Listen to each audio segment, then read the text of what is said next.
എല്ലാവരെയും ആദ്യമായി സ്വാഗതം ചെയ്യുകയാണ്. കൂടുതൽ കാര്യങ്ങളെ കുറിച്ച് പറയുന്നതിന് വേണ്ടി എൻ്റെ സുഹൃത്തായ സജിത്തിക്ക് ഞാൻ ക്ഷണിച്ചോളൂ.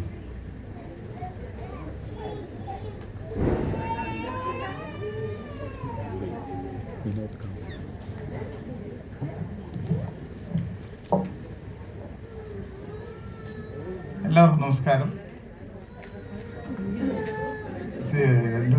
പ്രാർത്ഥന ശ്ലോകമില്ല, ചെറുതായിട്ട്. സദാശിവസാരാംബം സംരംഭം ശങ്കരാചാര്യ മധ്യമം അസ്മന്താചാര്യപര്യന്താം വന്ദേ ഗുരുപരമ്പരാം മൂർത്തിത്വേ പരികൽപ്പിത ശശിപ്രതവർമാപുനർജന്മനാമാത്മീയത്യാത്മാവിതാം കൃത്യശൈജതാമൃത്താം ജ്യോതിഷാം ലോകാനാം പ്രളയോദയ സ്ഥിതി വിഭുച്ച അനേകതാസുതോ വാചം ന സദാത്വനേകരണത്രയുതി വരും. എന്തായാലും നിങ്ങൾക്ക് എല്ലാവർക്കും ആദ്യമായിട്ട് ഹാർദമായ സ്വാഗതം. കാരണം ഇന്ന് വളരെ വിശേഷപ്പെട്ട ഒരു ദിവസമായിട്ട് പോലും സ്നേഹം എന്നുള്ള ഒരു വികാരം ഉള്ളത് കൊണ്ടാണ് നിങ്ങളിവിടെ കൊണ്ടെത്തിച്ചത്. ഈ രാകേഷിൻ്റെ ബന്ധുക്കളായ നിങ്ങളെല്ലാവരും എന്തെല്ലാം പ്രയാസങ്ങൾ സൃഷ്ടിച്ചുകൊണ്ട് നിങ്ങൾക്ക് എല്ലാം മാറ്റിവെച്ചുകൊണ്ട് ഇന്ന് ഈ സുദിനത്തിൽ ഇവിടെ വന്നു ചേരാൻ കാണിച്ച ആ മനസ്സിന് ഞാൻ വളരെയധികം നന്ദി പറയുകയാണ്. മാത്രമല്ല, ഇതിൽ നമ്മൾ ഒരു കാര്യം മനസ്സിലാക്കേണ്ടത്, നമ്മുടെ ഈ ഒരു ചെറുതായ രീതിയിൽ നമ്മൾ ഒരു സ്നേഹം പ്രകടിപ്പിക്കുമ്പോൾ നമ്മുടെ ശരീരത്തിൽ പോലും നമ്മൾ അറിയാണ്ട് ഓക്സിറ്റോസിനും എൻഡോഫിൻ ഡോപ്പമൈനും എന്ന് പറയുന്ന ഹാപ്പി ഹോർമോൺസ് ഒക്കെ ഉൽപ്പാദിക്കപ്പെടുന്നുണ്ട്. ഇതാണ് നമ്മൾ നിയന്ത്രിക്കുന്നത്. ഞാനിവിടെ എൻ്റെ മോളെ, അതായത് രാഹുവിൻ്റെ 1ാമത്തെ ബർത്ത്ഡേക്കാണ് ഞാൻ വന്നിരിക്കുന്നതെങ്കിൽ പോലും ഞാൻ ഇതും കൂടി ഞാൻ ഒരു പ്രതിപാദിക്കുകയാണ്. കാരണം മോൾക്ക് വളരെയധികം ശ്രേയസ്കരമായിട്ടുള്ള നല്ലൊരു ജീവിതാനുഭവം ഉണ്ടാവും എന്നുള്ള കാര്യം 100% ഉറപ്പാണ്. കാരണം നിങ്ങളുടെ എല്ലാവരുടെയും പ്രാർത്ഥനയുണ്ട്, അതിലൊക്കെ അവരെ വേണ്ടേ, അതല്ലേ വേണ്ടത്, അതിവിടെയുണ്ട്. അതാണല്ലോ ഇന്നത്തെ ഈ ഒരു സവിശേഷമായിട്ട് ഈ രാഹുവിനെ ഇങ്ങനെ ഒരു ദിവസം ഇവിടെ ഗ്യാദർ ചെയ്യാൻ വേണ്ടിയിട്ട് എല്ലാവരും കൂടി ചേരാൻ വേണ്ടിയിട്ട് ഒരു തോന്നലുണ്ടാക്കിയതും നമ്മളെല്ലാവരും വരികയും ചെയ്തല്ലോ. അപ്പം അതുകൊണ്ട് തന്നെ ഇതൊക്കെ തന്നെയാണ് ലൈഫ് എന്ന് പറയുന്നത്. കാരണം ജീവിതത്തിൽ ഇങ്ങനെയുള്ള ചില കാര്യങ്ങൾ മാത്രമേ എപ്പോഴും നിലനിൽക്കുകയുള്ളൂ. ജീവിതത്തിൽ നമ്മൾ മരിക്കുന്നതിന് മുൻപ് പാശ്ചാത്യപിക്കാനിടയില്ലാത്ത പല കാര്യങ്ങൾ ചെയ്യുക എന്നുള്ളതാണ് ഏറ്റവും അനിവാര്യമായ കർത്തവ്യം. ഇത് ഞാൻ പറയാതെ തന്നെ നിങ്ങൾക്കെല്ലാം അറിയാം, എന്നാലും ഞാൻ പറഞ്ഞെന്ന് മാത്രമേ ഉള്ളൂ. ഈ ഒരു കൂട്ടത്തിൽ നമ്മൾ ഒരു 3 എല്ലുകൾ, അതായത് ലൈഫ് ലോങ് ലേണിംഗ് നമ്മുടെ ജീവിതത്തിൽ അനുവർത്തിക്കണം ഒരു ഘടകമാണത്, ലൈഫ് ലോങ് ലേണിംഗ്. കാരണം നമ്മൾ എപ്പോഴും ഓർക്കണം, വളരെ എളുപ്പമാണ്. 3 എല്ല്, അത് ലൈഫ് ലോങ് ലേണിംഗ്. നമ്മൾ ഏതൊരു കാര്യമായി കഴിഞ്ഞാലും ജീവിതത്തിൽ നമ്മൾ ഈ പഠനം ഒരു ശീലമാക്കണം. അതേപോലെ തന്നെ ശ്രദ്ധവാൻ ലഭത്തെ ജ്ഞാനം എന്നാണ് ഭഗവത്ഗീതയിൽ ഭഗവാൻ പറഞ്ഞിരിക്കുന്നത്. ഇങ്ങനെയൊക്കെ പറഞ്ഞു കഴിഞ്ഞിട്ടും അദ്ദേഹം കൃത്യമായിട്ട് പറഞ്ഞിട്ടുണ്ട്, അർജുന, നീ ഇതൊക്കെ നിന്റെ യുക്തി കൊണ്ട് മനസ്സിലിട്ട് വേണം, ഞാൻ പറഞ്ഞതുകൊണ്ട് മാത്രം വിശ്വസിക്കണം എന്നല്ല പറഞ്ഞിരിക്കുന്നത്. അതുപോലെ തന്നെ ഈ ഭഗവത്ഗീതയിൽ ഈ 6ാമത്തെ അധ്യായത്തിൽ ഒരു 5ാമത്തെ ശ്ലോകമുണ്ട്.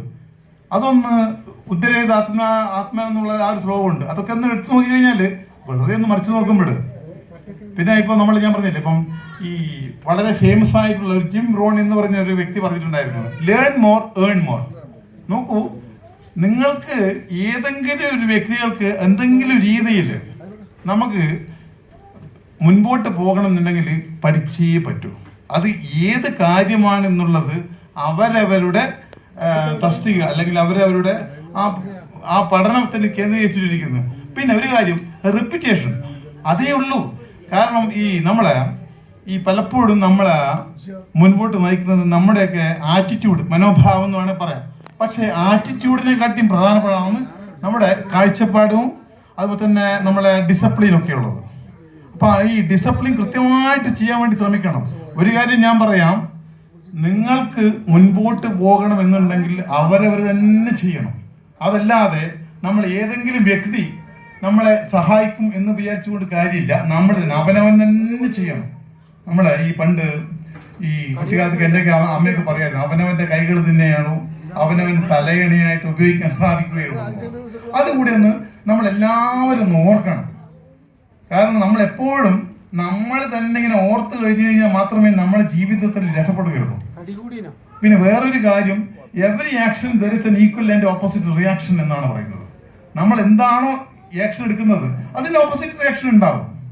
മാത്രമല്ല പിന്നെ വേറൊരു കാര്യമുണ്ട്, നമ്മുടെ when you have enough energy things would happen coincidental. അതും കൂടി നിങ്ങൾ വളരെ ഓർക്കണം കേട്ടോ. കാരണം നമ്മുടെയൊക്കെ ജീവിതത്തിൽ ഈ ചില സന്ദർഭങ്ങളിൽ നമുക്ക് എപ്പോഴാണ് ചില കാര്യങ്ങൾ കാണുമ്പോൾ ഇത് യാദൃശ്യമായി സംഭവിച്ചതാണെന്ന് തോന്നിപ്പോകും. പക്ഷെ നിങ്ങൾ എനർജി ഉണ്ടായി കഴിഞ്ഞാൽ, നമുക്ക് സെൽഫായിട്ട് ഒരു എനർജി ഉണ്ടായി കഴിഞ്ഞാൽ പലപ്പോഴും യാദൃശ്യവശാൽ പല സംഭവങ്ങളും ഇത് ഞാൻ എവിടെയോ ഓർത്തിട്ടുണ്ടല്ലോ, ഇപ്പോഴല്ലേ ഈ AI വന്നിരിക്കുന്നത്, ഇതേപോലെയുള്ള സംഭവങ്ങൾ നമുക്ക് ഉണ്ടാവുന്നുള്ള കാര്യം ഉറപ്പാണ്, 100% ഉറപ്പാണ് കേട്ടോ. പിന്നെ വേറൊരു കാര്യം ഞാനിപ്പോൾ ഇവിടെ ഞാൻ പറയുകയാണ്, എല്ലാത്തിനും ഉപരിയായിട്ട് നമ്മൾ ഈ സൂര്യന് ആദിത്യനെ നിങ്ങൾ ഒന്ന് മൈൻഡ് ചെയ്യണം. കാരണം ഞാനൊരു കാര്യം പറയാം, എല്ലാവരും ദൈവവിശ്വാസിയാണ്. പക്ഷേ ഈ സൂര്യനാണ് ഏറ്റവും മികച്ചതെന്ന് ഇപ്പോഴും പറയും ആളുകൾ. പക്ഷെ ഇത് പണ്ട് അഗസ്ത്യ മുനി രാമായണത്തിൽ പ്രതിപാദിച്ചിട്ടുണ്ട്. ഇവിടെ പല ആൾക്കാർ ശ്രദ്ധിച്ച് കാണുന്നതിൽ കേട്ട് കാണാം. ഈ ആദിത്യ ഹൃദയം എന്ന് പറഞ്ഞൊരു കാര്യം, ഈ ആദിത്യ ഹൃദയത്തിൽ വ്യക്തമായിട്ട് പറഞ്ഞിരിക്കുന്നത് ബ്രഹ്മാവും ശിവനും വിഷ്ണുവും ഒക്കെ സൂര്യൻ തന്നെയാണെന്ന്. പക്ഷെ ഇവിടെ നമ്മൾ പ്രാക്ടിക്കലായിട്ട് ചിന്തിക്കുന്നത് യുക്തിബോധം കൊണ്ട്. കാരണം നോക്കൂ, പ്രകാശ സംശ്ലേഷണം ഇല്ലാതെ ഒന്നും ഉണ്ടാവില്ല ഈ ലോകത്ത്. അതുപോലെ തന്നെ നമുക്കറിയാം ഈ കാലാവസ്ഥകളെ നിയന്ത്രിക്കുന്നതും സൂര്യനാണ്. അപ്പോൾ ഇതിനോട് യുക്തിസഹമായിട്ട് ചിന്തിക്കുക. നേരത്തെ പറഞ്ഞ മാതിരി ഏതൊരു കാര്യമായി കഴിഞ്ഞാൽ യുക്തി കൊണ്ടുവേണം ചിന്തിക്കാൻ വേണ്ടിയിട്ട്. നമ്മൾ അത് പറഞ്ഞ് ശരിയാണെന്ന് എന്ത് തന്നെ ആയിക്കഴിഞ്ഞാലും ഞാൻ ഒരു കാര്യം കൂടുതൽ ദീർഘിപ്പിക്കുന്നില്ല. എല്ലാവരും ഇവിടെ വന്ന് ഈ പാർട്ടിസിപ്പേറ്റ് ചെയ്തതിൽ വളരെ സന്തോഷമുണ്ട്. മാത്രമല്ല പിന്നെ ഇവിടെ ഇപ്പം കുറെ കഴിഞ്ഞിട്ട് നിങ്ങൾക്ക് ആർക്കെങ്കിലും അവരവരുടേതായ രീതിയിൽ ഈ സാംസ്കാരിക പാട്ട് പാടാനോ അല്ലെങ്കിൽ എന്തെങ്കിലും ചെയ്യാനുണ്ടെങ്കിൽ തീർച്ചയായിട്ടും വരിക. എന്നിട്ട് നിങ്ങൾ എൻജോയ് ചെയ്യുക. ഇത് നിങ്ങളെയും കൂടി ഒരു സമയമാക്കി മാറ്റണം, അല്ലെങ്കിൽ ഒരു ദിനമാക്കി മാറ്റണം. അതിനു വേണ്ടിയിട്ടും കൂടിയാണ് ഇതുപോലത്തെ ഒരു കാര്യം. അതിനൊരു രാഹു ഒരു വേദിയാക്കിയത് മാത്രമേ ഉള്ളൂ. രാഹു ഒരു വേദി ഇവിടെ ഒരുക്കി തന്നപ്പോൾ തീർച്ചയായിട്ടും, മാത്രമല്ല രാഹുവിന്റെ ഇളയച്ചനും ജ്യേഷ്ഠാനുജന്മാരും സ്വന്തം ഏറ്റവും അടുത്ത ബന്ധുമിത്രാദികൾ എല്ലാവരും ഞാൻ ഓരോ ആൾക്കാർ പേരെടുത്ത് പറയുന്നില്ല. പക്ഷെ എന്ത് തന്നെ ആയിക്കഴിഞ്ഞാലും ഇവിടെ വന്നതിൽ വലിയ സന്തോഷമുണ്ട്. എല്ലാവരും ഭക്ഷണം കഴിഞ്ഞിട്ട് മനസ്സുകൊണ്ട് തീർച്ചയായിട്ടും അവനും അവന്റെ കുടുംബങ്ങൾക്കും സൗഭാഗ്യം നേർന്നുകൊണ്ട് തീർച്ചയായിട്ടും പങ്കെടുത്തിട്ട് പോകണമെന്ന് ഞാൻ അഭ്യർത്ഥിക്കുകയാണ്. എന്തായാലും ഈ ഒരു സായാഹ്നത്തിൽ ഇങ്ങനെ ഒരു വേദിയിൽ 2 വർത്തമാനം നിങ്ങളുടെ പറയാൻ കഴിഞ്ഞതിൽ എനിക്ക് വളരെ സന്തോഷമുണ്ട്. തീർച്ചയായിട്ടും വിളിക്കണം. Thank you very much.